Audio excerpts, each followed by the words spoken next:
y pretendo con esta filmación dejar mi modesto aporte en relación a lo que significa el desarrollo de la salsa en nuestro país, o mejor dicho, el movimiento salsero de nuestro país. Para ello me parece necesario, que es fundamental, hacer, si se quiere, una breve reseña de cómo fue apareciendo ese término que hoy en día se baila en todas partes del mundo, conocido como salsa.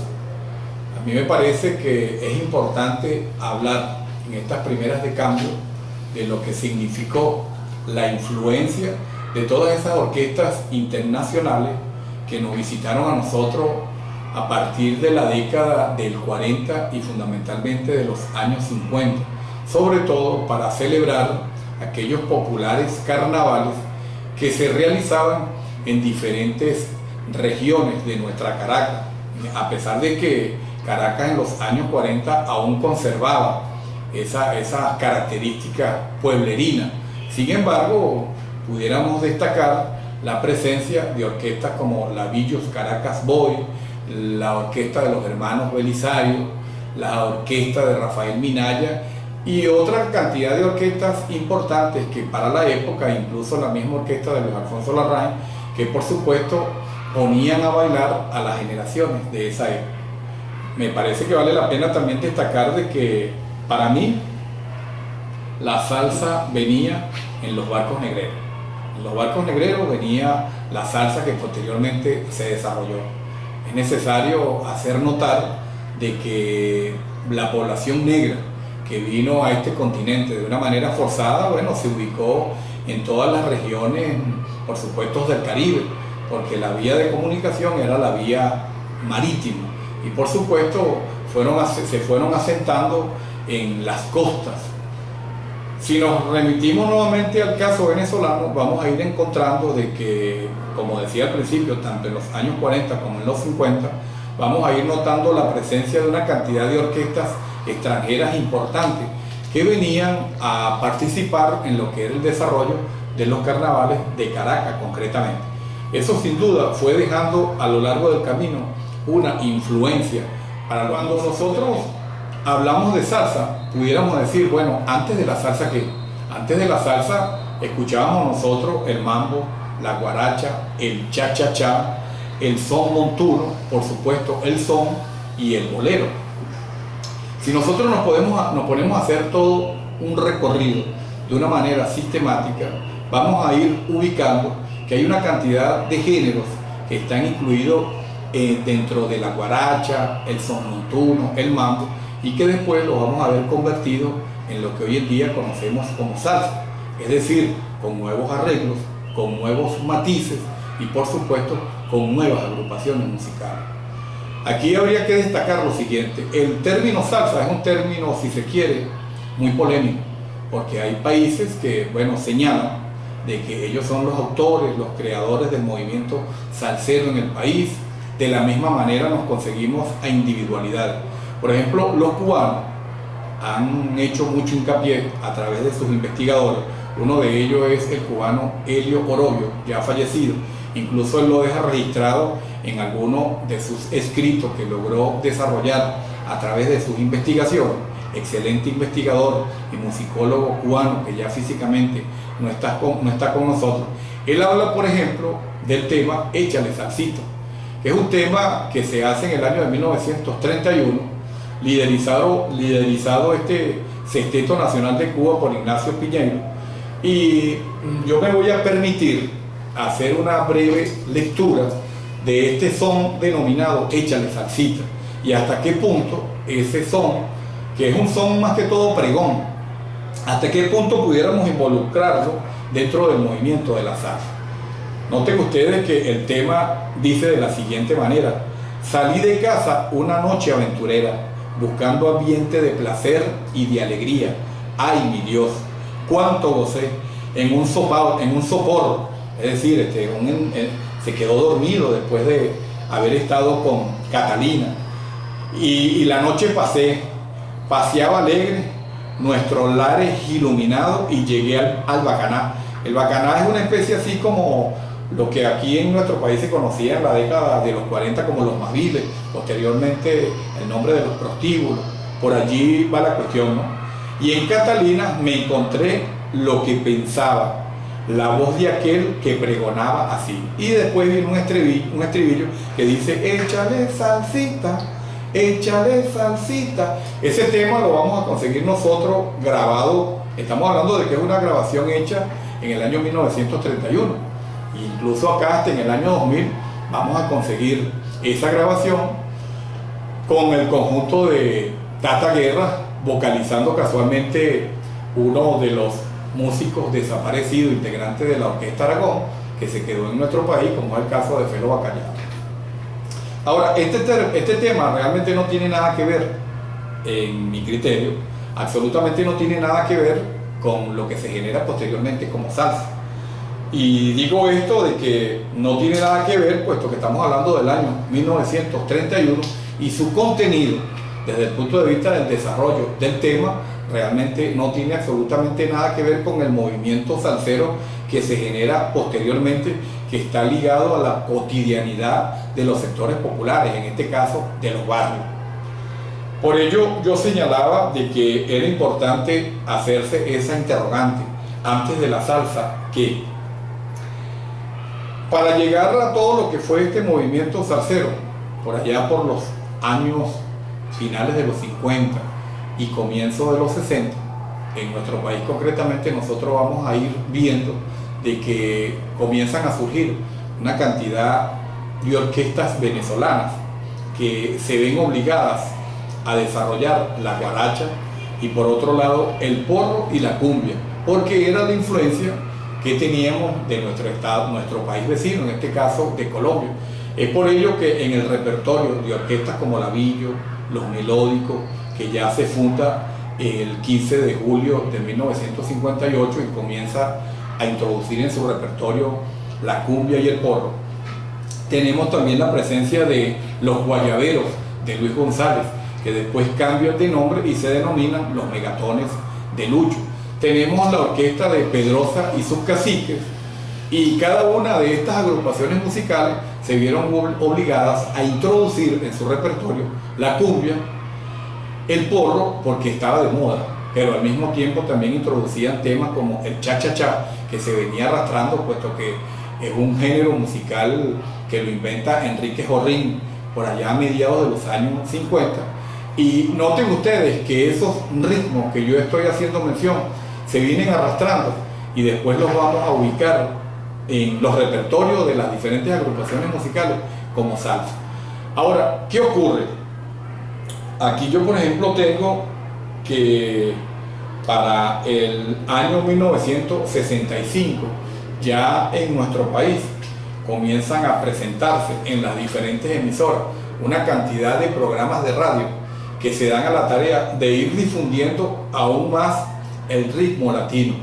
Cuando digo el ritmo latino, eran las agrupaciones que hacían temas bailables con carácter tropical y que ejercían una influencia, y los radioescuchas, que se les decía para la época, se iban enterando de esos temas, era justamente a través de las ondas hercianas de radio, es decir, de las diferentes emisoras especializadas en desarrollar ese tipo de temas. Pero resulta que buscando más o menos en la prensa para tener algunas precisiones, nos vamos a encontrar de que el día miércoles 10 de noviembre de 1965 ya aparece el combo de Johnny Ventura, que venía de República Dominicana.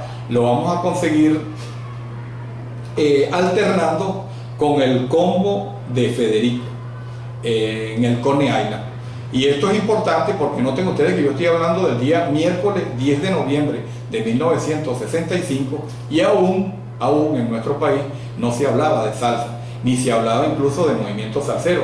Para ese entonces Johnny Ventura hizo una producción discográfica que se titula La Coquetona, y allí es donde él graba un son llevado al ritmo bailable tropical que se denomina 1920.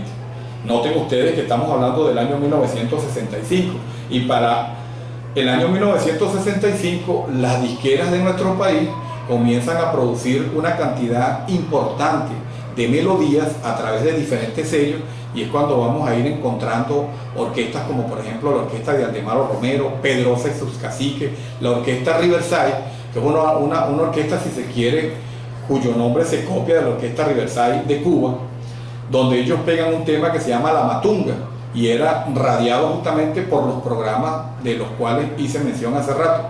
Nos vamos a encontrar también la presencia de Porfi Jiménez, muy firme, desarrollando una cantidad de temas importantes. Nos vamos a ubicar nuevamente con la orquesta de Pedro J. Belisario, que es una orquesta que surge a raíz de la división de lo que se llamó al principio la orquesta de los hermanos Belisario, que son unos músicos que vienen del estado de Aragua, se radican en nuestro país y bueno, hacen esa integración como hermanos. Nos vamos a encontrar también, por supuesto, con el Supercombo Los Tropicales, que vienen de Maracaibo y empiezan a hacer producciones de importancia. Reitera la presencia nuevamente del lavillo y de los melódicos. Y por supuesto, vale la pena destacar también la presencia de Chucho Sanoja. Al igual de otras orquestas, en 1965 se anuncia el programa La Hora de la Salsa, con Fidias Danilo Escalona. Es decir, que este programa, una vez ya que él tenía mucha experiencia en relación a los programas anteriores, comienza a desarrollar este programa denominado La Hora de la Salsa. Por supuesto, no le fue fácil. Él hacía este programa conjuntamente con Floro Manco, que es otra figura importante de este movimiento de locutores salseros. Sin embargo, él tiene problemas con los directivos de la emisora y se ve obligado a retirarse de esta emisora y se pasa a otra emisora. Recuerden ustedes que estaba Radiodifusora Venezuela, estaba Radio Libertador, y allí justamente él comienza a desarrollar un programa con las mismas características, pero se ve obligado a cambiarle de nombre y se titula entonces este programa, tiene como nombre La Hora de la Salsa, el Sabor y el Bembé. Es allí cuando él comienza también a promocionar una cantidad de discografías importantes, cuando él aparece que él es el que promociona los LP, los famosos LP. Inclusive a veces los LP tenían como nombre Fidia Presenta, y allí uno empezaba a encontrar una cantidad de orquestas, fundamentalmente orquestas extranjeras, porque con Fidia ocurría también otro fenómeno. Da la casualidad que Fidias era amigo de Rafito Cedeño y a su vez tenía relación también con algunos boxeadores. Habían boxeadores, amigos de Fidia, que viajaban a realizar presentaciones boxísticas fuera de nuestro país y se traían debajo del brazo algún LP, y ese LP por supuesto se lo obsequiaban a Fidia, y este, como se dice popularmente, ni corto ni perezoso, colocaba el tema en su programa, y los radioescuchas, al sentirse identificados con el ritmo que se estaba desarrollando, el día lunes o cualquier día de la semana acudían a las discotiendas de la época preguntando por ese tema, y lógicamente no lo iban a encontrar. Para el mismo distribuidor o el vendedor de la casa disquera era una novedad. Lo que pasa es que Fidia era ese personaje que tenía esas características, y realmente el término salsa es Fidias Danilo Escalona con su programa, que lo va captando. Y por supuesto Federico, él tuvo el atrevimiento, por llamarlo de alguna manera, inclusive Fidia logra desarrollar en una revista denominada Swing Latino, una revista venezolana, que es la primera revista en el mundo que comienza a hablar del género de salsa. Fidias hace una nota y jocosamente le dice a Federico: acuérdate que me agarraste el nombre, pero el de la palabra soy yo. Algo así desarrolla Fidias en una revista Swing Latino. Y para mí, Federico es la persona que viene a sistematizar. Federico viene a sistematizar lo que significó el término salsa, porque primeramente él hace ese primer disco denominado Llegó la Salsa con Federico y su Combo Latino, el disco número 1, y ese mismo año Federico logra desarrollar un término o un nuevo LP que se titula Salsa y Sabor, y allí hay un aporte importante, porque allí aparece un tema, es un guaguancó que se llama Guaguancó Tropical, es de la autoría de Eleazar López C. Eleazar López C fue nieto de Eleazar López Contreras, pero resulta que en las carátulas de los LPs de la época, él solía hacer el escrito y entonces firmaba Eleazar López C. Es un musicólogo, investigador, y con el correr del tiempo es que nos enteramos que ese C era Eleazar López Contreras, nieto del que fuera presidente una vez que fallece Juan Vicente Gómez. Él desarrolla ese tema, se lo da a Federico y Federico se lo graba. Posteriormente, ya en el año 67, más salsa graba Federico, es decir, estamos hablando del primer disco, del segundo disco y del tercer disco. Y en el cuarto disco hay otro que se titula Durísimo. Allí hay un tema que a mi manera de ver también es importante, ese disco. Porque si seguimos más adelante nos vamos a conseguir entonces con otra producción que hace Federico en el año 68, que es el que se titula Federico Bugalú. Es decir, cuando hablamos de Federico Bugalú, nos estamos refiriendo justamente a esta producción que está acá, que viene a reafirmar lo que significa la sistematización del término salsa. Cuando hablamos de Federico Bugalú, ya en el ambiente se está hablando de Bugalú, se está hablando de Bugalú en el ambiente salsero venezolano. Y noten ustedes que ya para el año de 1967, las diferentes agrupaciones musicales se ven obligadas a grabar salsa. Es por ello que van a aparecer en el ambiente figuras ligadas al mundo artístico que se ven obligados a grabar salsa, porque el término y el movimiento fue creciendo de tal manera que se puso en boga.